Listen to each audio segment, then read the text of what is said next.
Hey guys, I just got my unmarked package in the mail today. I'm excited to open it up, so let's take a look and see what we got here. It actually says on this thing, from here. That's actually what it says. It has no return address. Let me see if you can see that. Can you see that? It says, from here.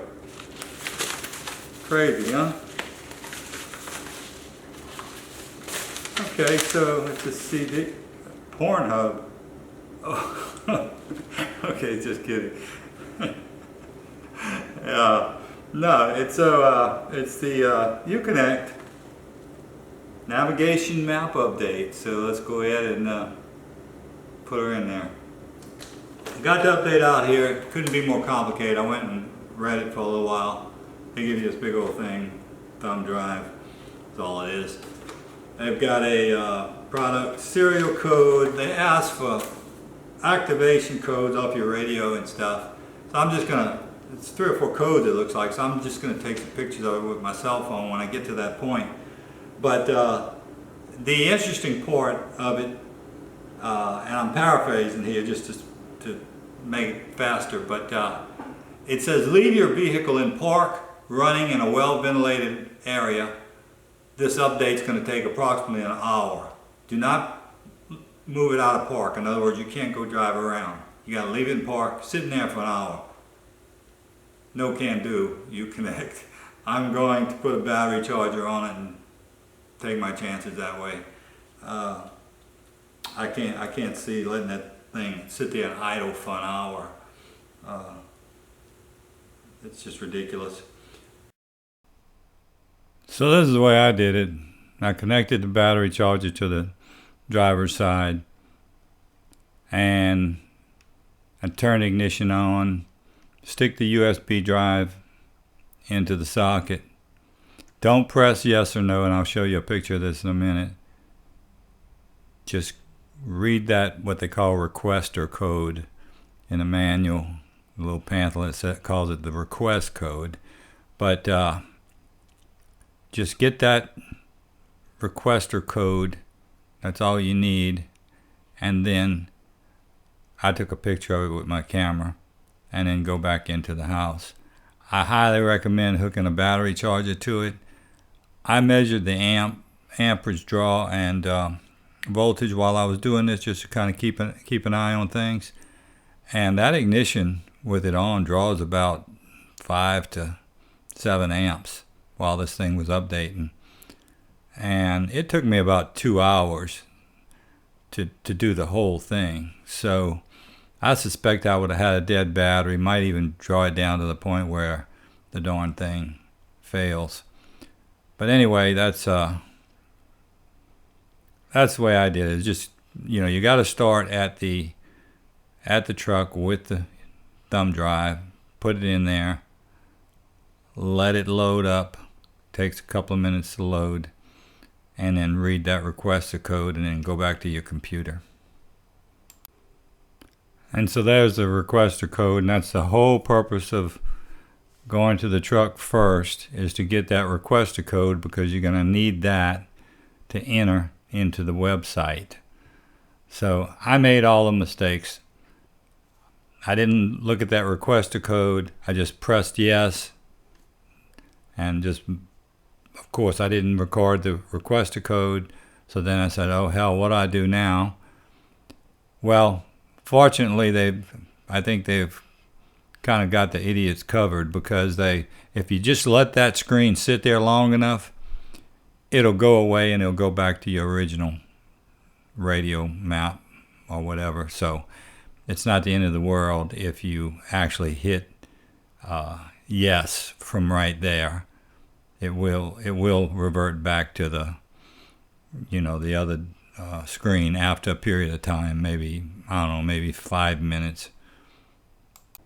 Once you've got the requester code, then this is the website that you're going to want to go to, and that's all in the documentation that they've provided. And I'll go through this in a second if you guys don't fall asleep on me. But the first thing you're going to want to do is enter your product serial number from the package. It's sitting right above the USB drive. You're going to want to enter your email address. That's kind of a backup thing that they can send your activation code to your email address if you lose it or whatever. You're going to need your VIN number.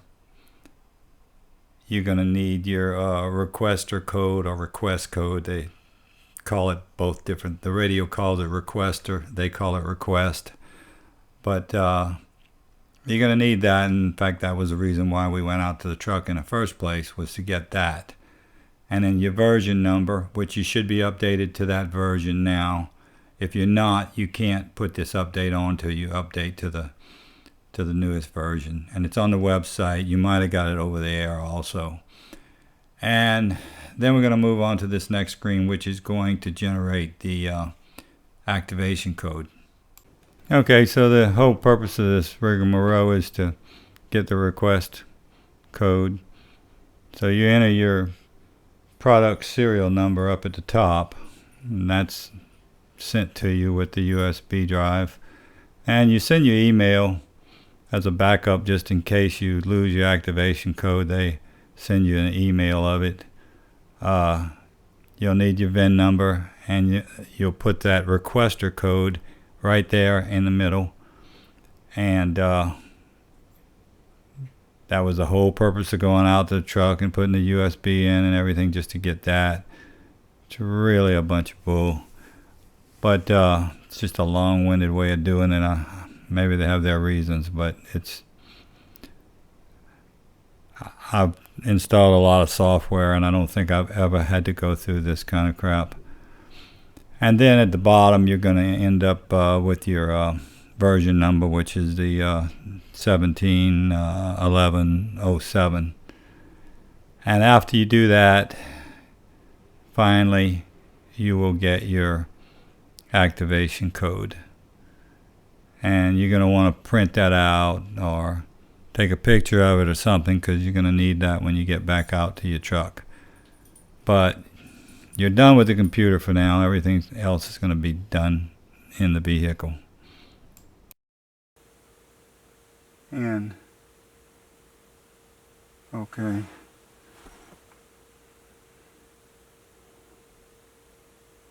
$67. Yep.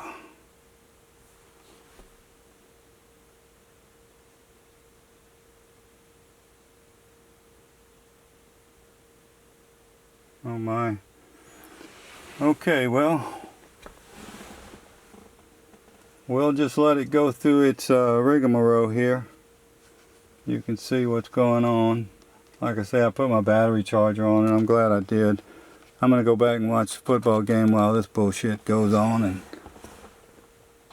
we'll get back on here after it's done. I don't know what's going to happen when I open the door. We'll find out, won't we? Let's see. Nothing. Okay, we'll check back here in a little bit.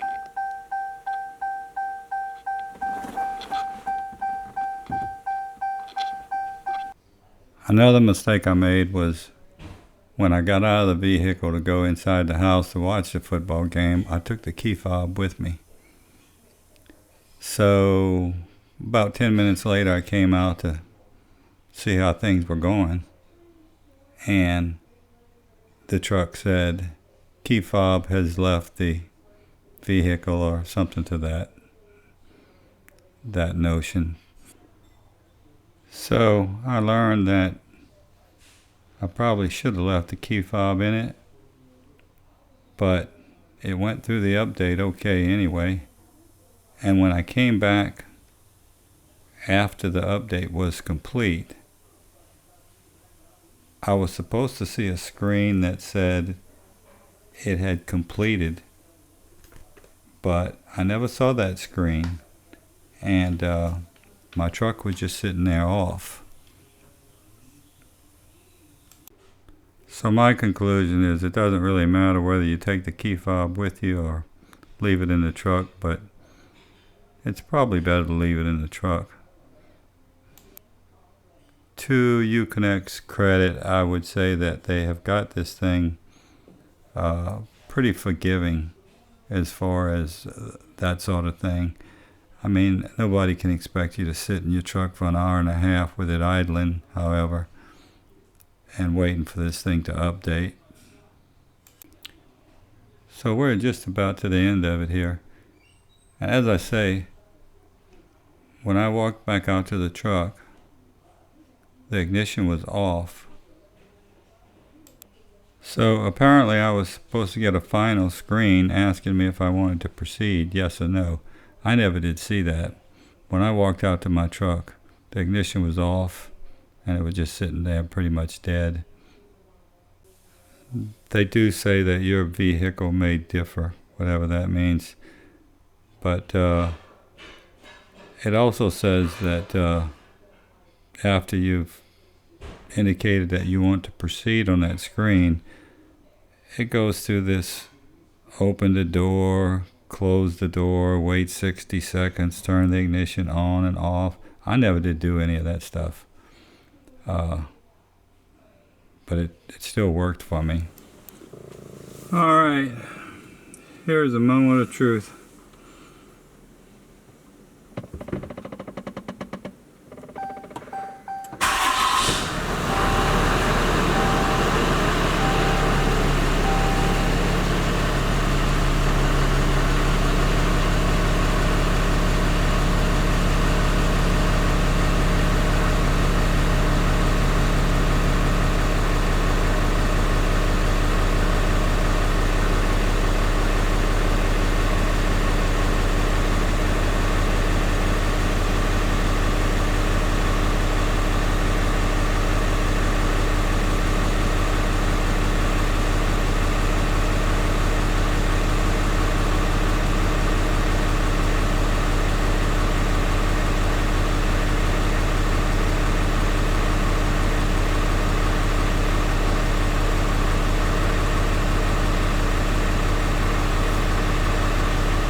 So in the end, it worked out fine. You can see that the map database now has a V9 at the end of it. That's the new map. V1 was the old map, which is this one right here. That was the picture I took before my update. And I just snapped through all of this stuff with my cell phone before I started and after, just so I'd have some kind of documentation to look at. But Uconnect's process here is pretty forgiving because I made every mistake in the book and still managed to get this map installed. And it looks like it's working fine, so no complaints. Hope this helps. Until next time, adios.